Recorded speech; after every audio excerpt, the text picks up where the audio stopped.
हरि ओम. सद्गुरु ओम मालती आई की जय.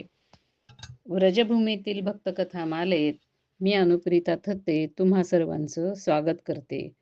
या कथामालेतली 71वी कथा बरसाना येथील श्री जगन्नाथदास बाबाजी यांची आपण आज ऐकणार आहोत. कथा अगदी छोटीशी आहे, अगदी सरळ आहे. बरसाना येथे भानुकुंड नावाचं एक कुंड आहे. त्याच्या किनाऱ्यावरती जगन्नाथदास बाबांची झोपडी होती. जगन्नाथदास बाबाजी हे मूळचे वर्धमान येथील होते. अगदी तरुण असतानाच राधाराणीचे दर्शन व्हावे आणि तिची कृपा मिळावी या अभिलाषेने ते इथे निघून आले होते. खूप दिवसांपासून अत्यंत कडक असं वैराग्याचं जीवन ते जगत होते आणि इथे राहत होते. अगदी निर्लोभी, निष्कांचन असे महात्मा होते. मधुकरी मागून आपलं पोट भरत असत. पण त्यांच्या कुटीमध्ये छोट्या-छोट्या पिशव्यांमध्ये आणि मडक्यांमध्ये काय ठेवलेलं असे, तर त्याच्यामध्ये गूळ, तांदूळ असे काही जिन्नस आणि काही मडक्यांमध्ये जुनी औषधी अशी चिंच, हरडा-बेहडा, आवळा चूर्ण अशा सगळ्या औषधी ठेवलेल्या असत. पण हे जे सगळं सामान होतं, ते साधू वैष्णवांच्या सेवेसाठी आणि व्रजवासियांच्या सेवेसाठी होतं. बाबा त्यातलं काहीही घेत नसत. ते तर मधुकरीमध्ये मिळालेल्या रोटीच्या तुकड्यांवरतीच आपला उदरनिर्वाह करत असत. पण साधू वैष्णवांच्यासाठी कुठूनही मिळालेल्या अशा गोष्टी किंवा पैसा अडका जो मिळेल त्याच्यातून असं सामान ते आणून ठेवत असत. त्याचा संग्रह करत असत आणि जो कोणी साधू वैष्णव आपल्या इथे मुक्कामाला वगैरे येई, त्याला स्वतःच्या हाताने स्वयंपाक करून ते जेवू घालत असत. पण स्वतः मात्र त्यातलं काहीही खात नसत. तसा त्यांचा नियम होता. असेच काही दिवस गेल्यानंतर एकदा अशी वेळ आली, की बरसाना आणि आसपासच्या गावांमध्ये अतिशय भयानक असा दुष्काळ पडला. तो दुष्काळ इतका भयंकर होता, की सर्वांना त्राही भगवान झालेलं होतं. अशा परिस्थितीमध्ये व्रजवासियांच्या घरी आपण मधुकरी मागायला जायचं ह्याची बाबांना फार लाज वाटत असे, संकोच वाटत असे. पण काय करावं ते काही त्यांच्या लक्षात येत नव्हतं. कारण जे काही कुटीमध्ये थोडं बहुत सामान होतं, ते तर साधू वैष्णवांच्या सेवेसाठी होतं. त्यामुळं ते काहीही झालं तरी त्याचा स्वतःसाठी उपयोग करणार नव्हते. बरसाना सोडून दुसरीकडे कुठे जावं म्हटलं, तर तेही त्यांना सहनच होत नसे. बरसाना सोडून आपल्या राधा मातेला सोडून कुठेतरी जायचं असं म्हटलं, की त्यांच्या हृदयामध्ये चक्क धडधडायला लागायचं, श्वास जड व्हायचा, डोळे भरून यायचे आणि अश्रूंची गंगा डोळ्यातून सुरू व्हायची. आता खूप दिवस झाले बाबा मधुकरीला गेलेच नव्हते. आसपास असंच जे काय मिळेल पानं-बिनं असं ते खाऊन राहत होते. पण असं निराहार किती दिवस राहणार? शेवटी विवश होऊन आता बरसाना येथून दुसरीकडे कुठेतरी जावं, असा त्यांनी नाईलाजाने विचार केला.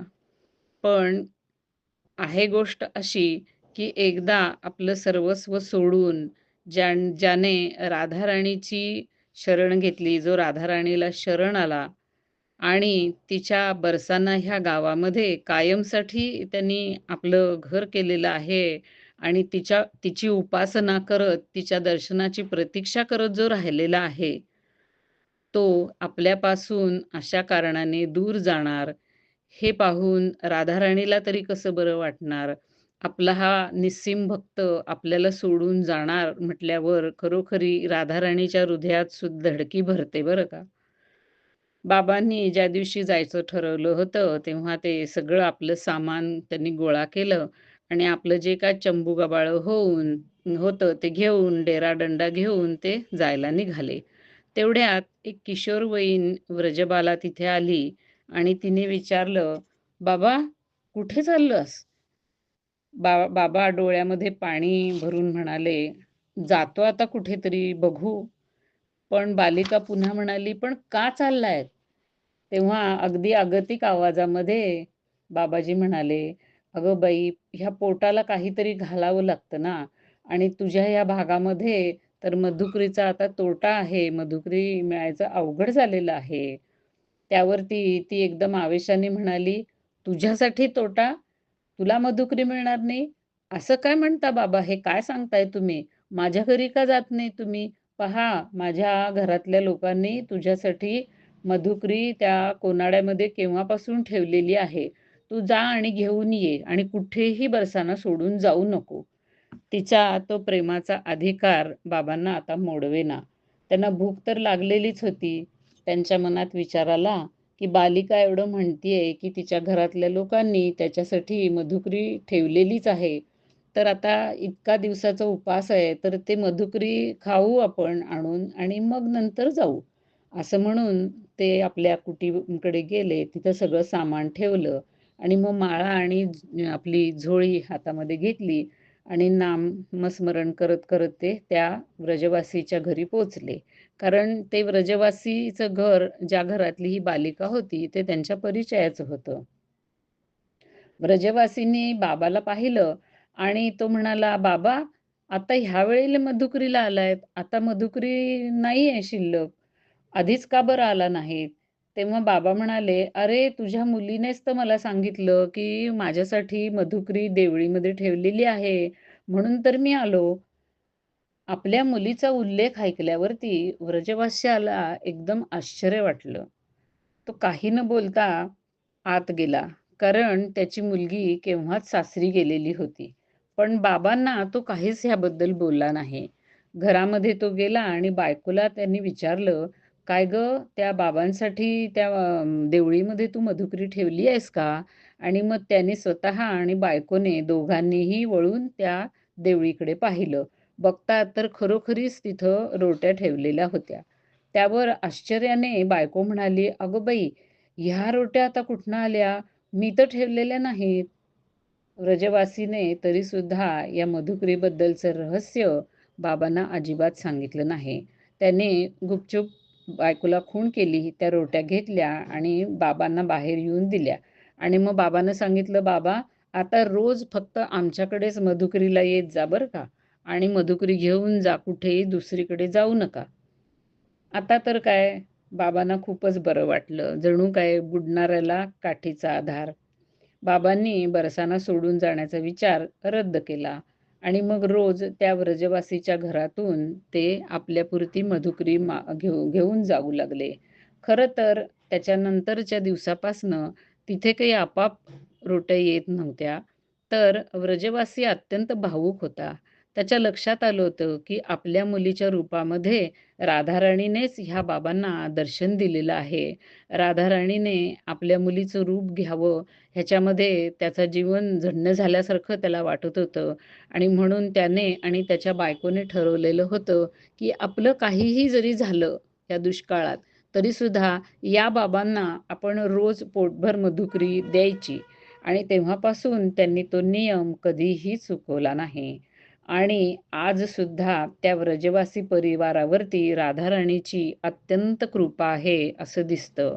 गौडीय वैष्णव जीवन च्या लेखकाने या किस्स्याबद्दल त्या पुस्तकात लिहिलेलं आहे. त्या परिवाराचं आडनाव वनखंडी असं होतं आणि आजसुद्धा त्या सर्व भागामध्ये त्याचे जे कुणी वारसदार आहेत, ते सर्व सगळ्यात जास्त अधिक संपन्न आणि सुखी असे आहेत. बाबा त्याच्यानंतर त्यांच्याकडूनच मधुकरी घेत राहिले. जगन्नाथदास बाबांचे शिष्य, ज्यांनी त्यांच्याकडून वेश घेतलेला होता, ते श्री प्राणकृष्णदासजी हे सुद्धा ह्या बाबांनी म्हणजे आपल्या सद्गुरूंनी शरीर सोडल्यानंतर त्या परिवाराकडून मधुकरी अवश्य घेत असत आणि तो परिवारही जो बाबा येईल त्याला मधुकरी देत असतो आणि त्यामुळेच त्यांच्यावरती राधाराणीची कृपा अखंड आहे. एकदा असं झालं, की जगन्नाथदास बाबाजींचे धाकटे बंधू वर्धमान येथून आपल्या ह्या वडील भावाचं दर्शन करण्यासाठी आले. ते बरसाना येथे आले, बाबांची भेट घेतली आणि मग बाबांना जेवताना म्हणजे त्यांनी बघितलं प्रसाद भोजन घेताना. तेव्हा त्या अशा मोठ्या-मोठ्या जाड्या-भरड्या पोळ्या खाताना त्यांना बघून तो म्हणाला, की "दादा, हे काय हे कंडक्यासारखं कडक-कडक खातोय तू? आणि तुला आपल्या वर्धमानमधल्या सीताभोगाची आठवण नाही का येत?" बाबा एक क्षणभर थांबले. त्या फकिरीतलं अलौकिक सुख, ते दिव्यत्व ह्या धाकट्या भावाला कसं कळणार? कारण तो होता साधा संसारी जीव. बाबांनी त्याला एका वाक्यात उत्तर दिलं, "हे बघ भाऊ, मी 1 तासाचा फकीर आहे, पण 23 तासांचा मी बादशहा आहे. कारण राधाराणीची माझ्यावर कृपा आहे." हरी ओम.